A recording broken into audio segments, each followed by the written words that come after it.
Welcome everyone to our review of the Shir on Parshat Lech Lecha from Shabbat. And it's clear understanding Lech Lecha is not only a tremendous challenge, it's pretty obvious, because we're given so little information about what in the world triggers Lech Lecha, what is the theme of Lech Lecha, what is it about. It's a challenge also because of its undeniable importance, since even though it's clearly an immense mishmash to us, because we don't really see where in the world we're going, where exactly we came from, the sugyas run back and forth, and before we know it, here we are in our throat, and we're going down in Mitzrayim, we're getting to fight with Paro, coming back, getting to fight with Lot, getting to fight with the world. It's just like, whoa, it's extremely rapid. And it contains within it so much precursors of the nature of Klal Yisrael without any particular order definition. It's hard to understand what it is about. So the contents are confusing. And we need to fit it together in order to be able to understand. A lot of pieces really only begin to make sense after thousands of years in terms of Maisavis and Labonim. We can take a look at some of the basic things that anybody would notice are precursors to things to come, but without any particular reason for the choices of this or the order in which they appear. Clearly we have the Yeridah of Mitzrayim here. Whether it's a cause or whether it's just Maisavis and Labonim, that we'll talk about as Machlokes Rishonim.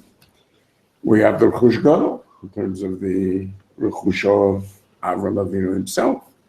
We have obviously the three initial brachos, as we've spoken about before, define the entire structure of the parsha, which is the three brachos are really the parsha is divided into the idea of Avorecha, the Agad Lashemecha, and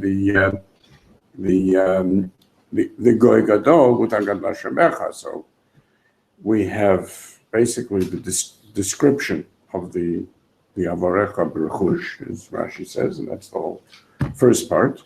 Then we have the Agad Lashemecha, which is the entire story of how he becomes, in the context of the war, he becomes the Emek Shaveh, and in which Shem himself comes. Who better to give Shimcha, Agad Lashemecha, than Shem himself.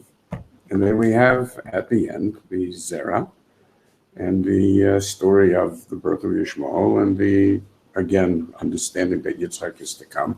Okay, that gives sort of a skeletal structure, but it doesn't really deal with what all these things are going on. We even have mentions of things that we don't understand until much later, and Rashi has to explain that it's in terms of the future Koreadorot Mirosh. So we have Stei Amaleki and a Mishpat, and the Mokum that Moshe Rabbeinu is not on is Mishpat from. We have the whole fight of the Eretz Rephaim, which becomes in the end not only the Yerushas Eretz Yisrael, but becomes the Yerusha of Lot, and becomes the Yerusha of Esav, as we see in Dvorim. All the different levels of the Rephaim are the essential description of the nature of that Yerusha. But that's Kivush, and I thought Kivush was sort of only secondary, but that Betzim was going to be Latet Lem Nachalat Guyim. I don't know, it's weird. We have the Kahuna here, which is coming through Malki Tzedek, who in giving over the Maasros, as Chazal tell us, actually loses the Kahuna and it's given over to him. We have the relationship to Malchus Mashiach in a couple of places. We have the story of Lot going down to his dome, which becomes in the end the entire future of Klal Yisrael, which here is even Merumas in the Brisbane Absorium, with the Ayat and David HaMelech, and it's too early, and somehow the Batman wants to come down and take care of whatever is the carrion that's left after all of this. And he does not really look like a bat, remember, much more Ayat shape. And I think, that's why it's scary more. Doesn't look like a carrion either. Many issues of visions of the future. Beisel, Shem, Hagrizim, Hareval, Dan, Tefillah for the war with Shem, with Yaakov, all these things are like in Rashi. It's not that they're. So we have this tremendous vision of the future, and we don't understand what it's coming from, why it was given to him. All of a sudden he appears out of nowhere. The only thing that we know about him is that he went out with Terach years earlier. The one thing we know about him is that he was nasty and that he didn't take care of his father. Okay, Kadosh Baruch Hu told him, Lecha, that's the Lecha, ni poter mikivat aveim. We try to cover it up by putting it in the wrong place. And the Medrash says that his father is Ki'ilu died before, even though it was 60 years later, 60 years, long time to leave an old father. But okay, that's what you got to do. That's what you got to do. But it's clear that there's some kind of understanding that eludes us, because none of this helps us in any practical way. The fact that we say, okay, it's Ma'aseh the Banim. We already have the Banim parts. What do you mean the Ma'aseh for? That's what you want to tell us in general, that there's an idea that we should know, that we draw from. It obviously means we need to be able to actually draw it from the others. In what sense are we giving enough information to draw anything out of anything over here? It's just confusing.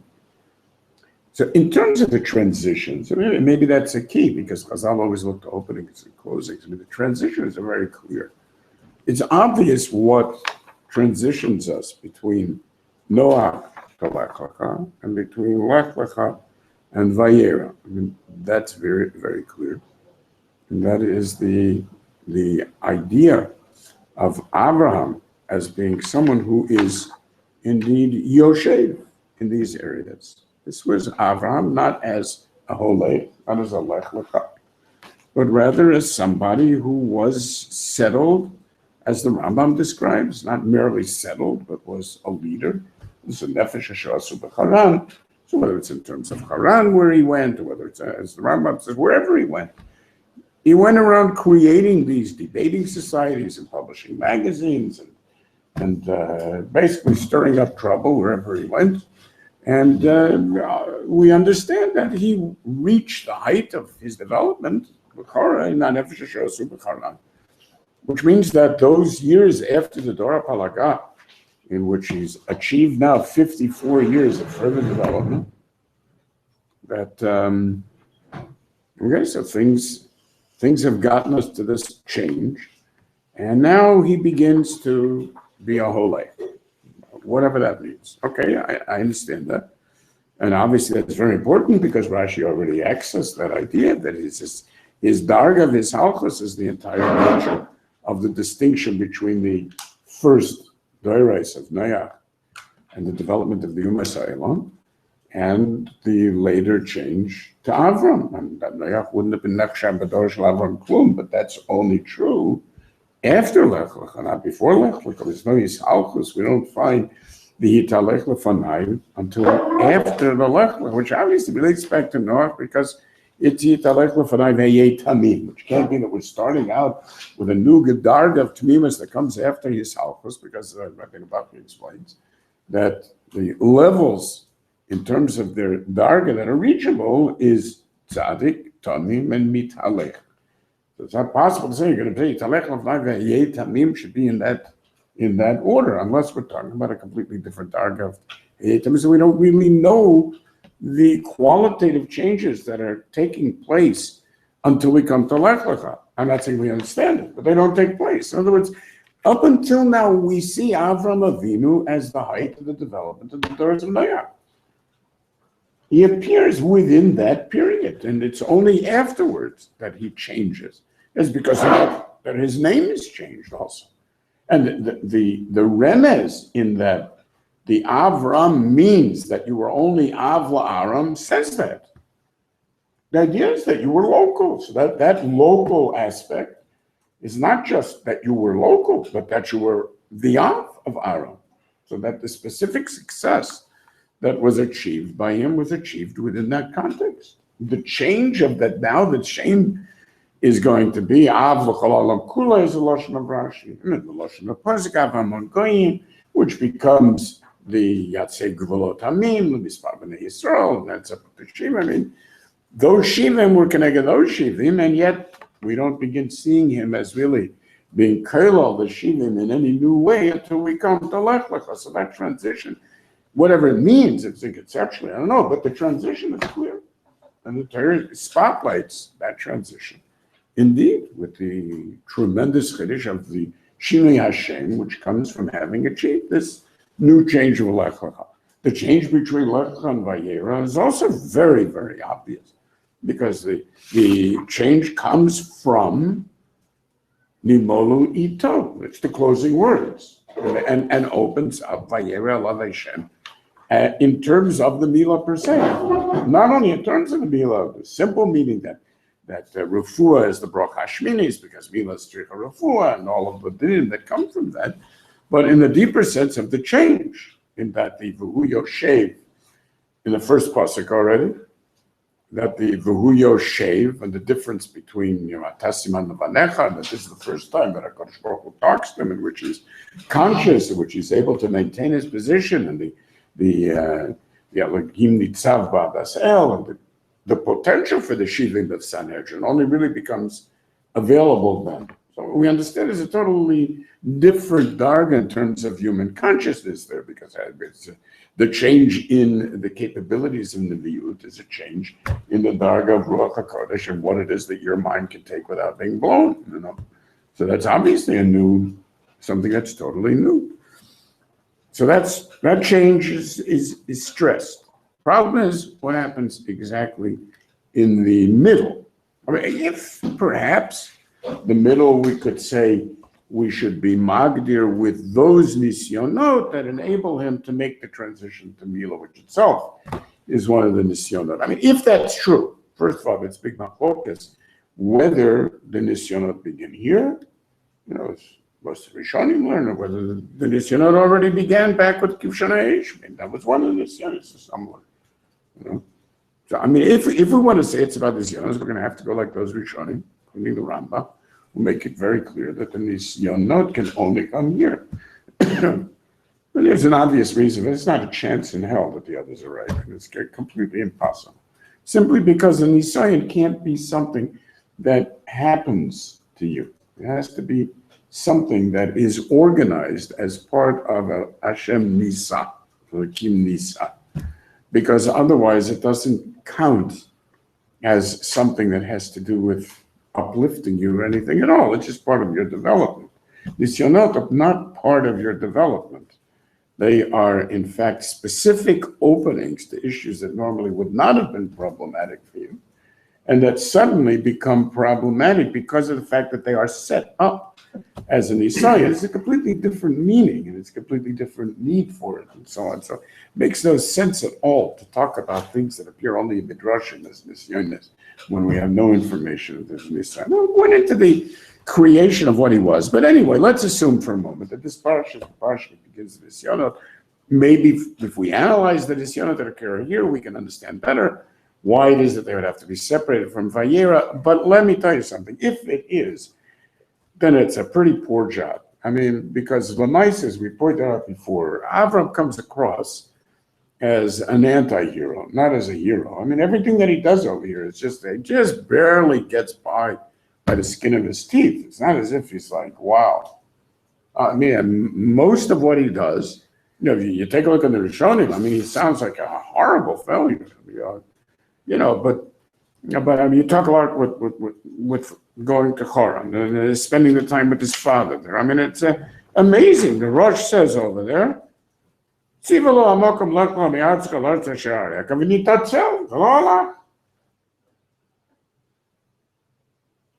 because not only that, it's worse than that. Because he brings the same raya that Tosfos brings, the Brit Ben Aptarim was many years before. He was 70 years old in the Brit Ben Aptarim. If you do the analysis of the cities of Sidon, and we could go straight from the Golot Mitzrayim, Geri Yezer, if you count those years, so he had to have been 70 at that time, right? Because which Tosfos brings in a couple of places, also as a raya. So he was 70. Fine, okay, just say the Rayla makes it slightly different, but anyways, certainly before the events that take place here. And so it turns out he must have been going back to Chutz Elavada Mishabala Aretz, Chazal Haran, Ve'alzeh Ne'enash. I mean, I don't know. It's It's amazing how like loose and easy everybody is with, the question of Avram's behavior. If it would come to Kiveger's behavior, everybody would be very, very careful. But since it's Avram Avinu, okay, so you're sort of there's no lesson. So you have the Ramban saying V'da ki Avram Avinu chata chet gadol bishkaga shevi ishto atzadeket v'michshol avon b'pnei pachado pen yargu.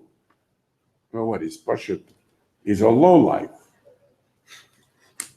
ועל המעשה הזה, מבטא בפרט, על המעשה הזה נגזר על זרעו הגלות בארץ מצרים ביד פרעה, כי מקום המשפט שמה הרשע והחטא.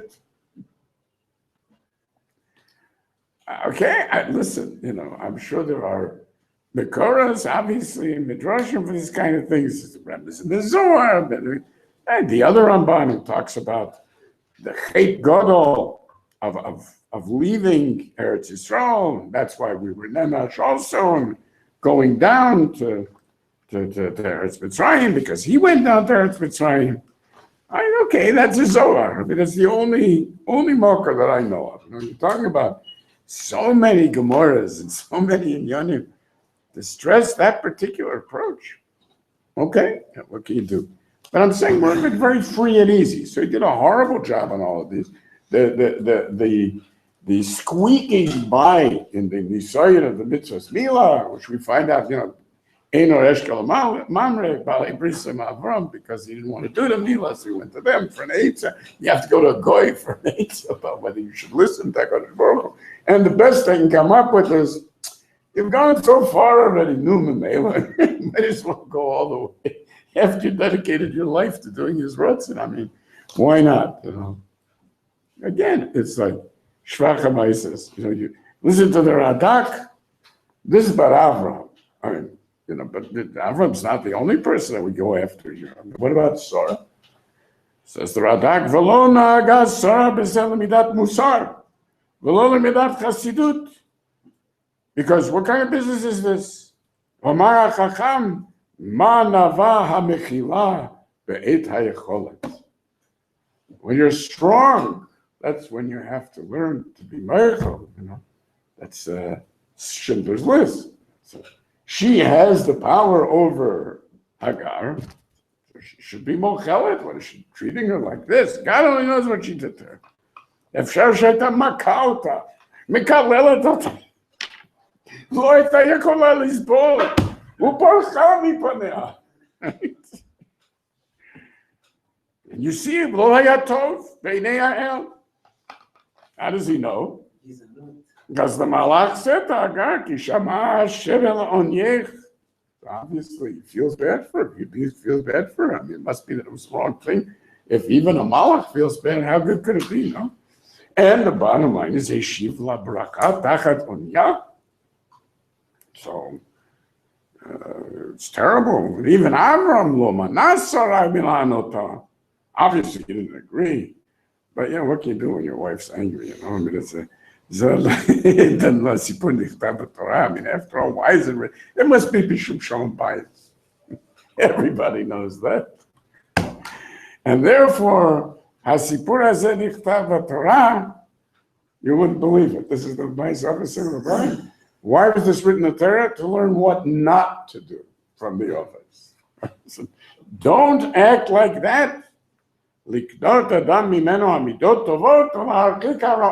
now the ultimate anti-hero. Torah wrote about it so that we should learn what not to do.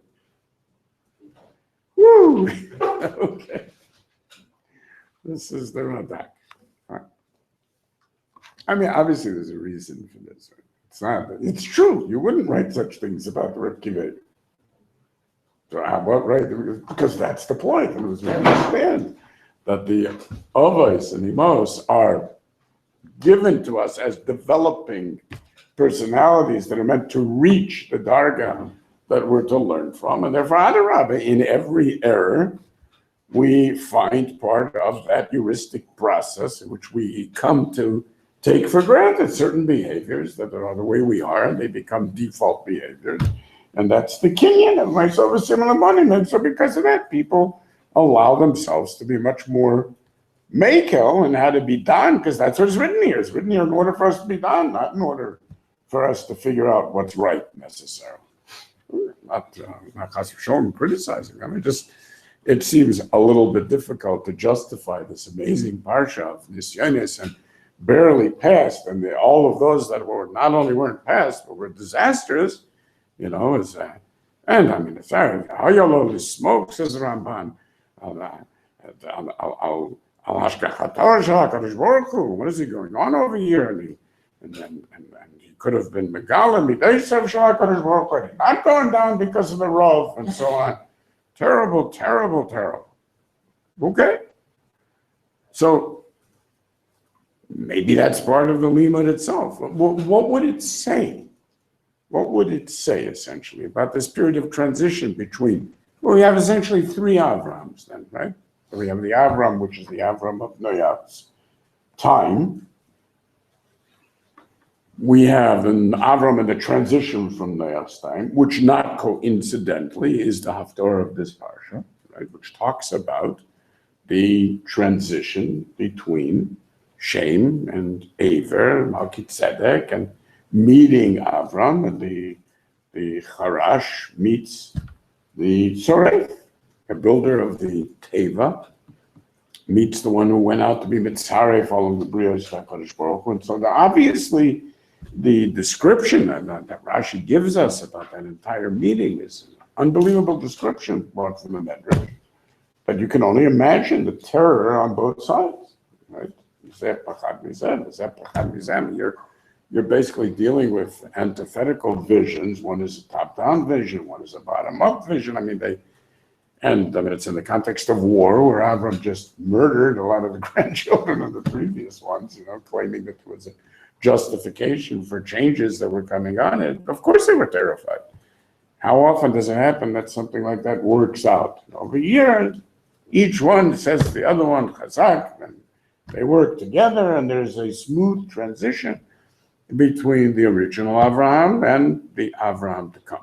And we have all kinds of midrashim about the transition in terms of the level of chesed from the level of the Adam of Hashem and the Teva, and the stronger level of saying, why not translate that into being mischased with Bnei Adam?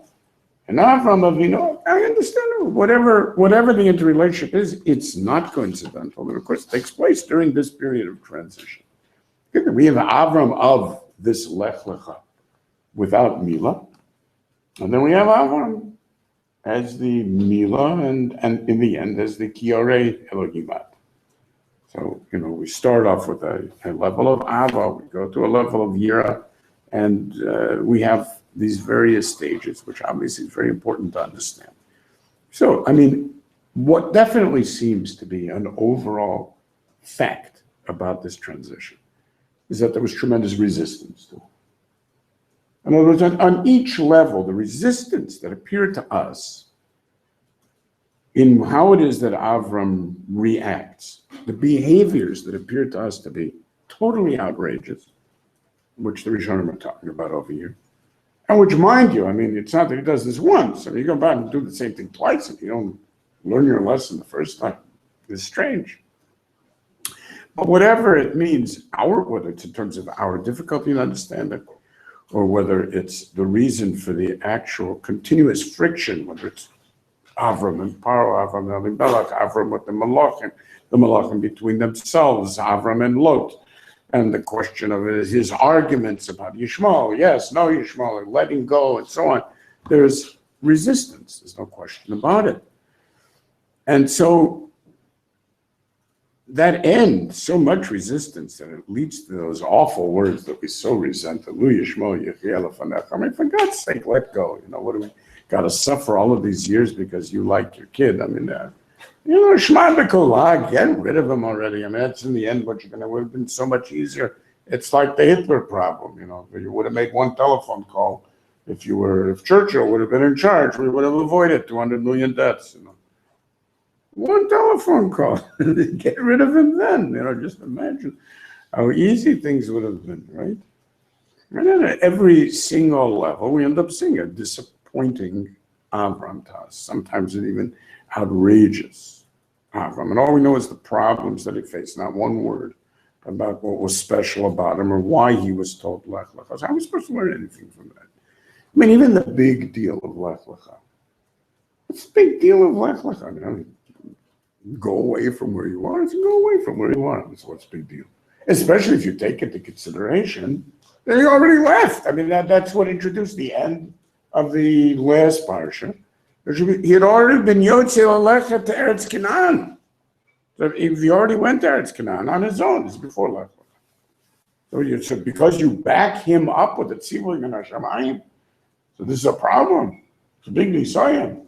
But I don't want to go because you told me to go. I was already on my way. So you're saying basically, you know, Yasher Kochacha. Okay, so Yasher Kochacha. I'm very happy to hear a word of chizuk, you know. A long time to wait for a word of chizuk, 70 years, but all right, Mele. I understand you're busy with other things, you know, but so I appreciate any time that you can make for me. Well, but it was to Terach started, and Terach started. No, the Rishonim said, of course it wasn't Terach that started. It was, if it's Terach started, Terach just wanted to go home. But basically, the Rishonim, yeah, that's all Ramban's approach. Right. Yeah. But basically, as the Rishonim say, the probability is, I think as we see from all the Midrashim, his own desire for that the Torah was matle'ed in Terach because Avram made it that Terach should want to go. That's because I'll keep it out because the entire topic of that issue is the way that he was behind himself and so on. So it's put as if it's Terach. Obviously, that itself leaves a lot to be understood because the life of Terach, Quat Terach, ends up being exceedingly important for us. Even in terms of our ultimate identity, Terach, Avi Avram, Avi Noach, and in terms of all the coming issues in which it's essential for us to reincorporate the genes that were split in Terach between all of us children. We have to get them all back into Klal Yisrael. That can't be a coincidence. So the development indeed comes from Terach. He is the carrier of whatever is unique about the entire development of the future. It's really, I think, sweeping things under the carpet. It's time to say that it was arranged in such a way by Avram that Terach should want it. Okay, but again, that's not right now our issue that we can talk about when we get to the questions of Lavan and why it says, you know, why it's so important for us to get his daughters back in and so on. But the question again is it really possible that the essence of the choice of the future of Yisrael, the Eskever Goy Gadol, I mean, those brachos, that we're just giving them in a vacuum, we're not meant to understand them and not meant to see something that is real about the changes that are meant to be the basic changes in us, even before we get to the dark and being B'nai Brit, Madrega of Mila, and before we get to the dark of Aveda and Yira and Harmonia and so on, which occurs in next week's parsha. Is it possible that it's really supposed to be simply a vacuum that gives us some like ideas and intellectual issues without giving us anything that changes? It's just very hard to understand. How could it be that the formative parsha, what it is to be chosen as a Ben Yisrael, doesn't give any real serious ruchnius change in a person? How do you feel differently about life after going through Lech Lecha? So I'm in trying to get into Avram's head, which is really the only way to do this, right? I mean, the first thing that strikes you is that it's a little strange that everything that takes place, and if we are correct and extend this concept, it answers all the problems that Rishonim have, which is that everything that he is told to do or ends up doing is not simply that it's a precursor, but it's something that he's worked out on his own before he's told to do it, which is very strange. It was the basic idea, right? So that he's going to Lech Lecha el ha'aretz asher ar'eka. Let me guess. How about Canaan? It's not as if, like he does a gross girl and decides to go in the direction of Canaan. He's already been going to Canaan. He was already in Canaan when he gets the Brisbane Absarim, which takes place 5 years before. I mean, this is a little funny. Okay, fine.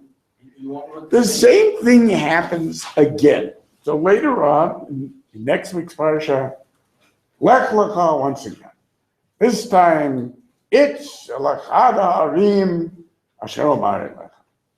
But Rashi says over here, based on the Medrash, Haloch v'nasoa hanegba.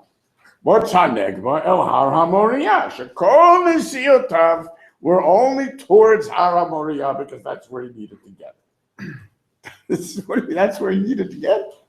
But how did he know? So when HaKadosh Baruch Hu said to him, El Achad Harim Asher Areka, again, we don't hear anything about the gross girl, He goes straight, just like a few hours, he goes straight to Har HaMoriah, immediately notices the Shechina, sure, and Har HaMoriah, asks Eliezer, you see anything? Nope, all right, neither does the Chamor, stay here with the Chamor, we'll go, so he knew about this also. Right? But HaKadosh Baruch Hu is a big secret. Okay, fine, I'll go. Should I guess? No, I won't guess. I don't want to ruin the surprise. Okay, fine. I won't ruin the surprise. I mean, it's almost put it in a funny way. I mean, we know that he had come to Eretz Yisrael before. The first time he was actually touring the world, right? He's coming from Haran. He comes to Rosh Hanikra, basically, Sulamot Tzur. And he's wherever he was going, says the Medrash, he sees hedonistic societies. They're ochli, chosi, peichas, do what you got to do in order to get along. It's all competitive. He comes to there, Sulamot Tzur. He sees people that they do all of the preparations in time, that they should have their fields ready at the time. So the Harisha is done earlier, and they take out the Avonim earlier, and they get the property ready. So they have a vision of what their year consists of, how to get things done. There's a Leman Taskil very early on. They're invested and connected. And he says, a tefillah there, he says, year, saying that my future, my land should be here. So it's because, the Medrash says, because of the fact that he was aimed on that himself. So indeed, HaKadosh Baruch Hu said, okay, we're going to give you this makom to be yours. Well, whatever that means, it clearly is not a big surprise for him, right? This was mevakesh for him. Once that's true, I mean, really, think of the implications of that. I mean, he's going up to Har HaMoriah, means he has an understanding, at least of the nature of Avodah, right? Which up until now, he didn't, because he, as the Rambam said, he only allowed Avodah as public relations. Now it's the first time that he's gotten to a madrega in which he's makriv to Hashem hanir elav. So that means that it's not simply the fact that God has spoken to him, but that there's hanir elav, in which it means that he's come to an understanding of a certain mutuality, otherwise there's nothing to see. The tmunah to see. So it means that level of mutuality that allows for Avodah to be meaningful, kavayochel, HaKadosh Baruch Hu, was achieved over here. That means he already knew about that in advance, which is pretty shocking.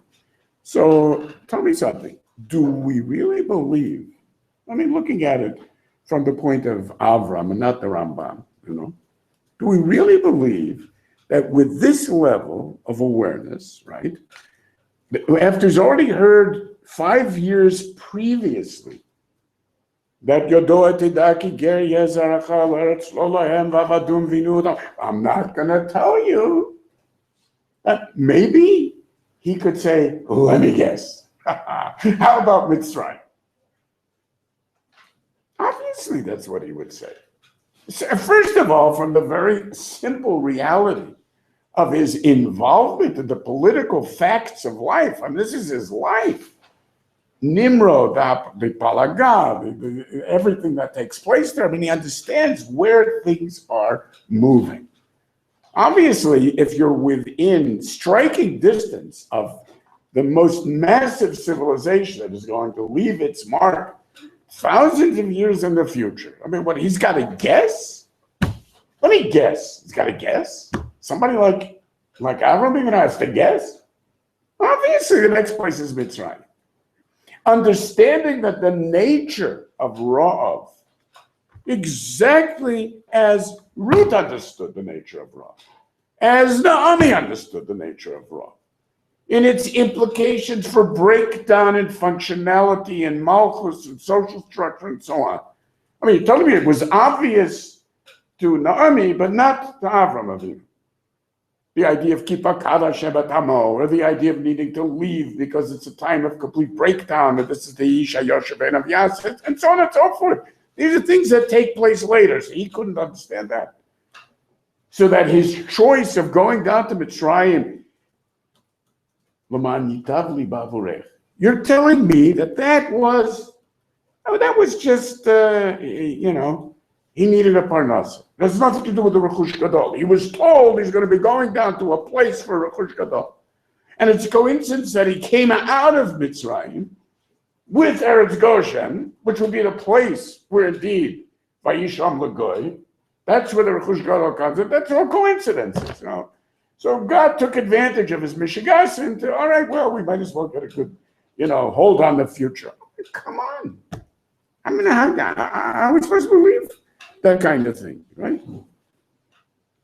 Can't be coincidence, especially if he's idiotic enough to do the same thing again with Avimelech.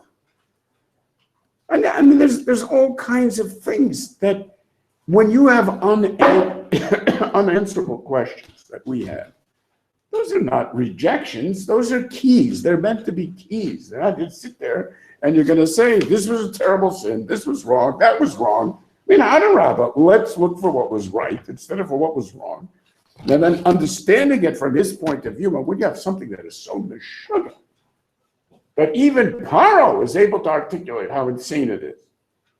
I mean, Paro is not exactly the height of moral development. He shouts at him, understand, how could you do this? What's the matter with you? You tell me that your own wife I should marry, and what kind of person are you? What an embarrassment. He doesn't even answer it, nothing to say. When it comes to Avimelech, he answers. A shvach answer, a laconic answer. Well, Marty, and the only reason that he answers is because Avimelech doesn't let him go. You take a look at the difference between Paro's questioning and Avimelech's questioning. It's very, very different indeed.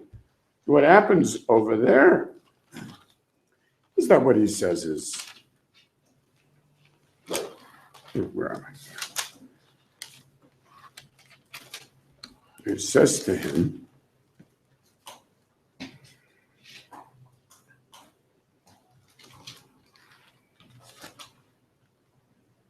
after yelling at him, it's outrageous. All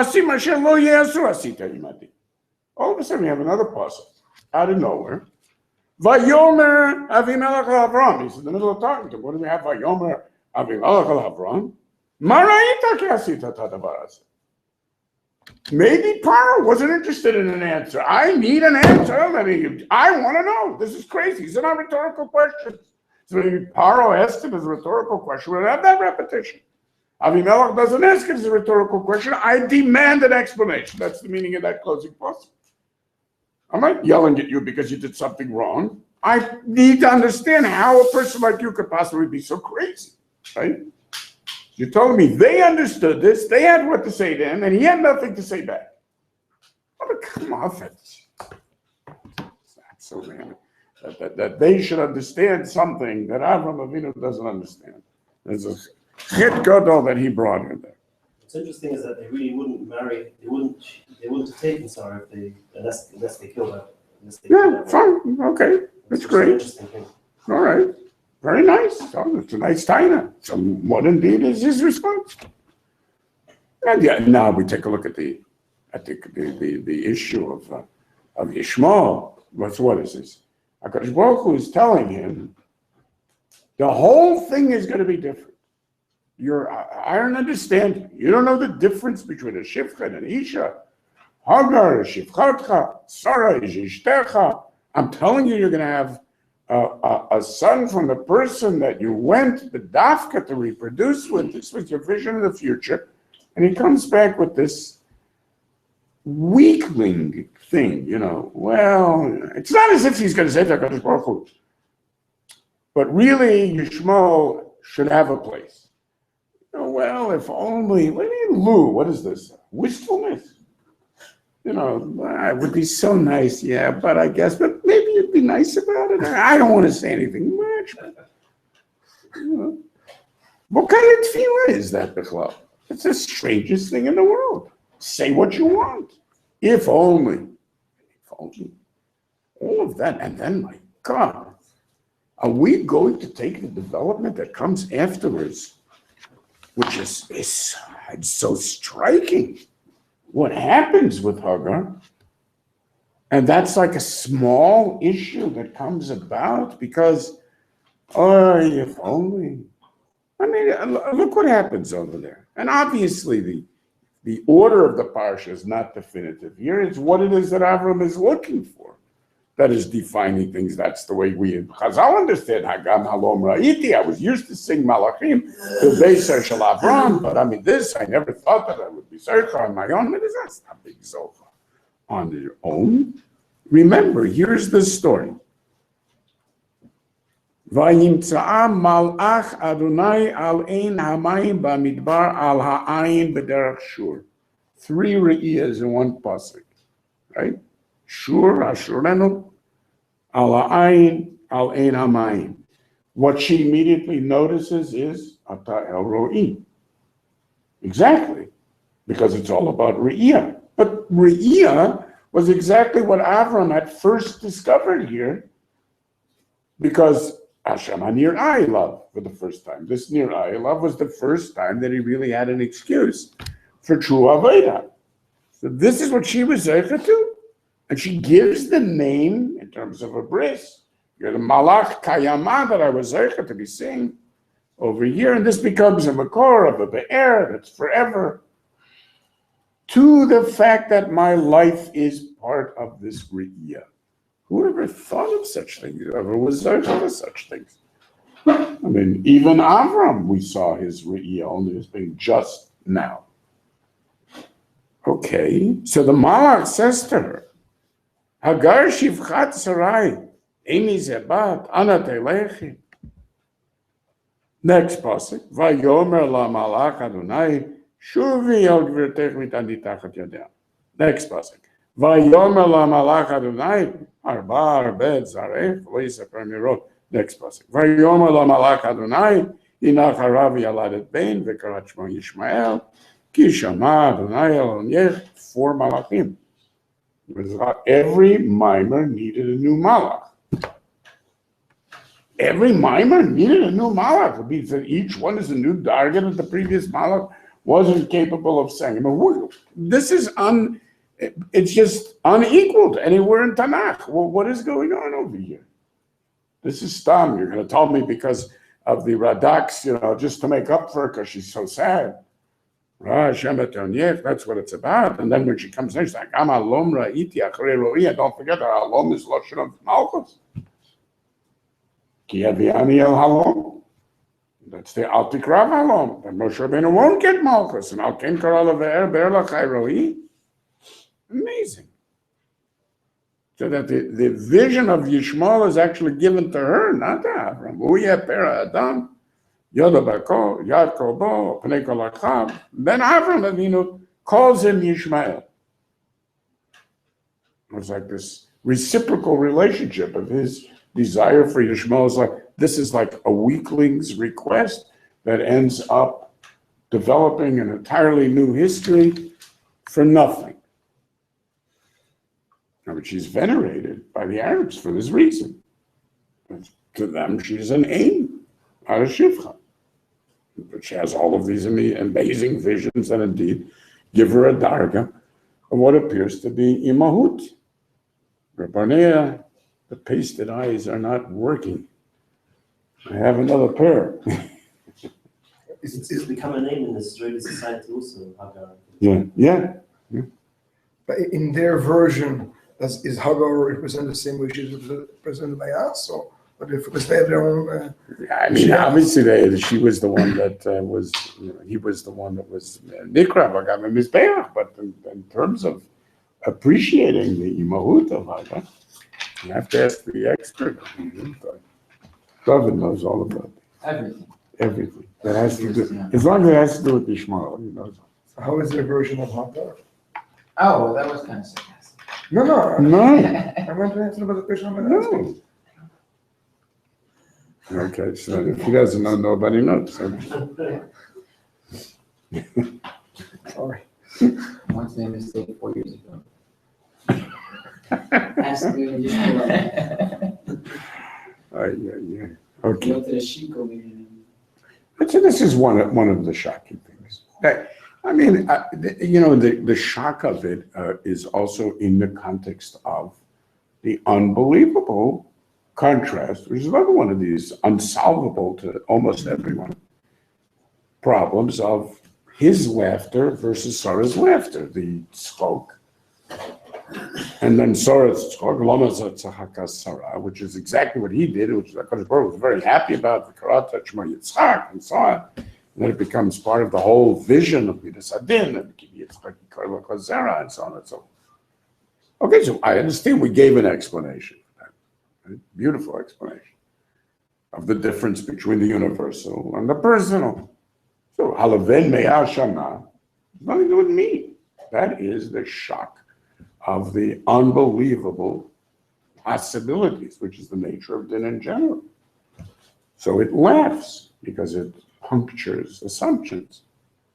Mashenken by Sarah was Vatitzchak Sar Bikirba. Bikirba is it's all about her. So that's it, because I'll bring it out. Or she holds her breasts and say, these old dried out breasts are going to be nursing. This old dried out stomach this skin is going to become supple, and so on and so forth. So they turn it into extremely personal. You have the other medrash that says Bikal Tikra Bikirba, Bikrovea. But the idea is that she saw the entire thing in an extremely personal mode, which is the opposite of the tremendous objectivity and clarity, which is the nature of din. And therefore, because over there it's a Yad Hashem Tiktzar. It's not, I'm laughing at the incredible possibility and how insane and ironic the world is, and all the things that you thought could never happen, those are the things that happen. That's hilarious. And people laugh at that all the time. But then there's the little problem of aval. When he says the Lu Yishmael Yechef, says aval, sorry, which certainly makes it sound as if what he's trying to say is, couldn't we forget the newcomer? And I mean, we have something in hand, a bird in hand is better than, that's what he seems to be saying. But I'm telling you, you're going to have Yitzchak. So what's the problem? Isn't that the meaning of aval in general? If you say HaKadosh Baruch Hu, you give any explanation you want, but after you've spoken so on, and then you say, wouldn't it be possible for Yishmael to survive? So you could, whatever you want to say about that, you're going to have to explain the fact that HaKadosh Baruch Hu's response is, but I'm telling you, what is it, but I'm telling you? Was I doubting? Chas v'sholom? So, but I'm telling you means that I'm doubting. So then it is the same as Lama Tzachaka. Whatever you get to, you're going to have to explain that aval. There's another one of the questions that leave things really, in some sense, unanswerable. So the first thing I think that we need to do, because that is the key to everything, is understand that meaning of Lech Lecha. I mean, to us, it appears to be barely worthy of Nisayon Rishon. Now he's doing it already. He understands what's going on. So what's the big deal of the Lech Lecha? We miss, I think, the entire point.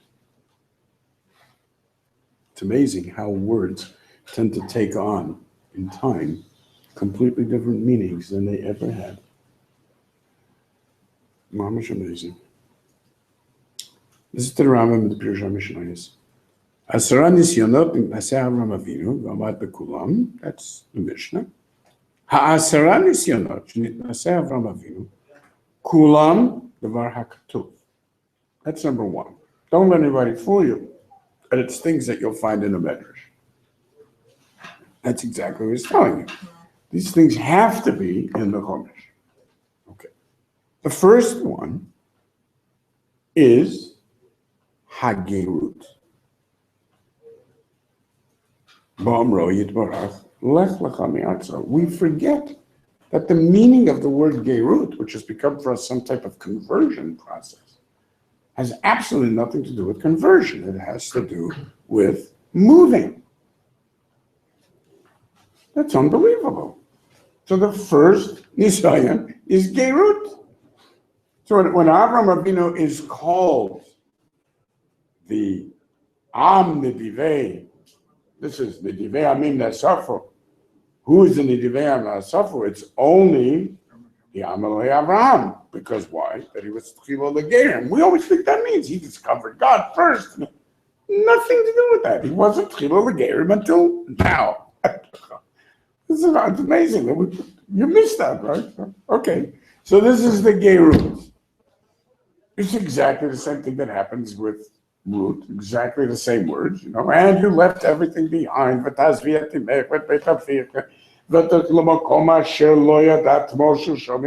same thing as La'aretz Asher Areka. You're going La'shuv La'aretz Yehuda, which is, by the way, is exactly where you was going. Because the Lashon Medrash is not Har HaMoriah. The Lashon Medrash is going to Nachlas Yehuda, where Har HaMoriah was. Right? So it's mamish. It's exactly the same situation that we had there. Okay? And once you understand that the idea is Gerut, you can begin to appreciate what we're talking about here. Because we think, okay, so you get your pat on the back, And therefore, it's the opposite. It's encouraging. You need, again, to look at it from the point of view of Avram. Okay, I haven't heard anything for 70 years, thank you.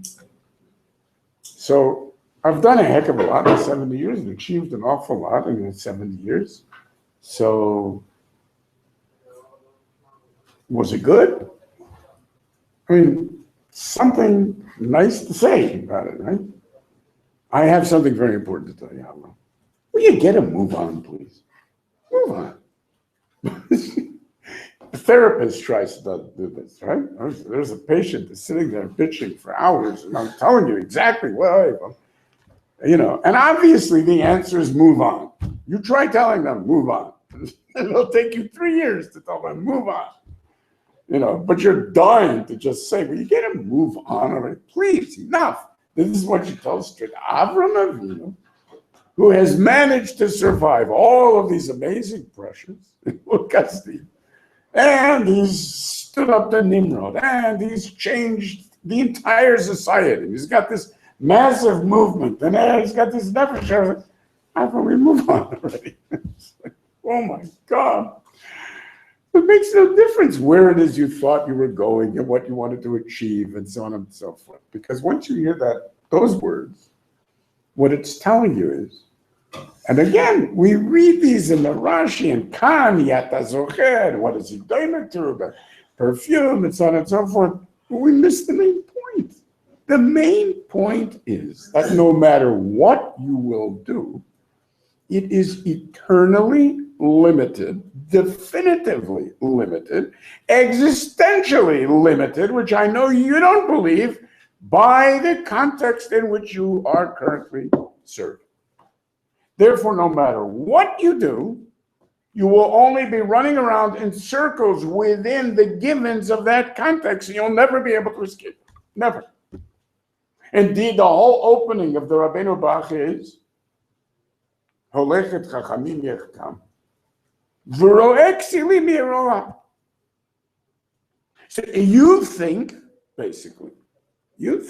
that you have it all worked out, and you are the one who understands himself. Lech Lecha. Because, I mean, Lech Lecha means you've got to make your way in the world, and it's got to make sense, and it's got to go somewhere. And I understand that the idea is that, you know, there's this constant Occam's razor that's being applied, and we're going to get to the bottom of it, and we're going to find truth, and we're going to escape the limitations. And that is the whole meaning of what I understand is the nature of evolution. You've got to fight. You've got to go beyond. What does the Rambam say? Amazing that he puts it this way. Mamash begetter his Ruach HaKodesh. It's an evolutionary necessity that you will be defined by your context. He doesn't say people are defined by their context. No. He says it's part of the way that you're made. Derech briato shel adam. L'yot nimshach b'deotav u'b'ma'asav, and so on. You will always be noek min anshei medinato, and therefore, this is b'chayev you la'alacha to make certain that the inescapable environment is livable, and if it isn't, to have enough presence of mind to move to a desert. Move to a desert. Well. Who did that? Yishmael, of all people, whose mother's name was Hagar. V'uya peradam. He's got no place to live. Ultimate gerus in the end is defined by Yonadav ben Rechav.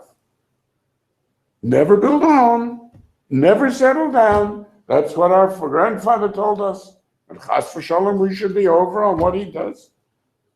They're the ones who become the Sukkasiyim, who end up having this vision of Ruach HaKodesh, and who become the ones, Tirasiyim, and Tirasiyim, the Gemara Darshans, means the ones who are Yeshiv B'Shar, which means Sanhedrin, the Yodim Shivim L'Shenes, the Yatsev Gvulot Amin.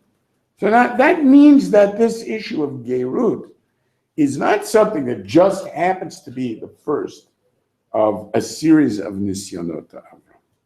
What it means is that it's a complete game changer. That the belief in gradual development of paradigms is a mistake. And this is what HaKadosh Baruch Hu is telling you. They don't gradually evolve. Wrong. They gradually settle down to a commonly accepted wisdom and a generic way of living, which people hate changing. And therefore, the more you buy into that, the more hopeless is your position. You may get things moving. And of course, today's revolution is tomorrow's institution. So in exactly the same way that all the hippies become the stockbrokers of the future, I'll bet you your children are going to be stockbrokers. Lawyers, doctors. My son. Exactly. Excuse me. That's why he couldn't see Eretz Yisrael. He had to not see Eretz Yisrael, because otherwise it would become part of his orbit. He could see, but not when he is beginning his Gerut. Wipe it. I'll show you. Just wipe it. Because I know exactly what you're thinking. You want to show me, don't you? Which is what everybody wants to do. I want to show you. Of course. And therefore, get nowhere. As soon as somebody comes to tell you something new, you immediately start opening your mouth to tell them what you already know about the subject. Which is probably better than what he has to tell you. And even if it isn't better, what it is that he's going to tell you will end up being part of what it is that you already knew. Invariably. You can never give a share to people because they already know. That's, by the way, that's why I create all the drama in this shit. It's not a presentation issue. Whenever a person has done something, it has to have already become part of that person's I understand, but unless he's surprised, unless he's brought to a point in which it's a second. Right. But otherwise, it's instantly incorporated. And if you ask him to say over, he will use exactly the words that he used years before in explaining what he already knows. It's unbelievable, and there's nothing you can do.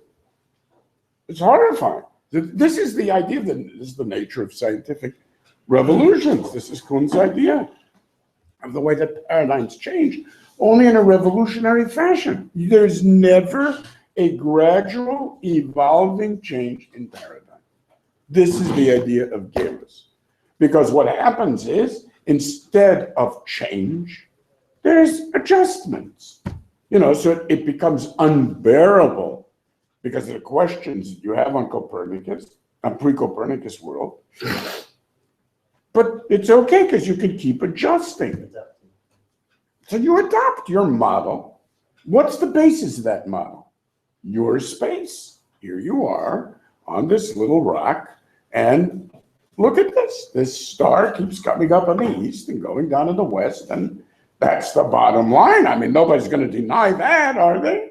So given that that's the facts, let us now decide how come this planet looks like that, and we don't find the exact circular movement, which after all is the only perfection in the world, as we all know, and so on and so forth. So we can continually adjust. We'll add more circles. If you add enough circles, you're a genius in math. You can make anything happen, Fine. You're going to escape the fact that the sun rises in the east and sets in the west. That's ridiculous. And that's his point. It's only a revolution that does that. It's where you've run out of options. There's absolutely no choice. You will never, ever get anywhere within the context of the space from which you began. This is the whole point of the life of pi. Doesn't matter how big your circle is or what it's shaped like. But the bottom line is every circle is defined by pi in exactly the same way. So it's so coincidental. The lion likes his kind of cage. You like your kind of cage. In the same way that if somebody came into your beautiful multi-million-dollar cage and said, look, I'm opening up the doors. I'm freeing you. Out, out, go out. That's exactly how a lion appreciates being freed from the zoo, where you're all sitting there. It's, oh, the poor lion. Wouldn't it be happy to be free? Yeah, like you would be happy. Exactly the same thing. Why would you think a lion is different? You'd kill the guy. That's exactly what happens. They always make their way back to the cage. That's why he sets it in a zoo. This is the Noach to Avram transition. It's a perfect setting for a book of the life of pi. Okay, Rabbi Say, we'll break now at this point for Tfilat Arvit. We'll see you in your Hashem soon to enable Barnea to get a cup of coffee.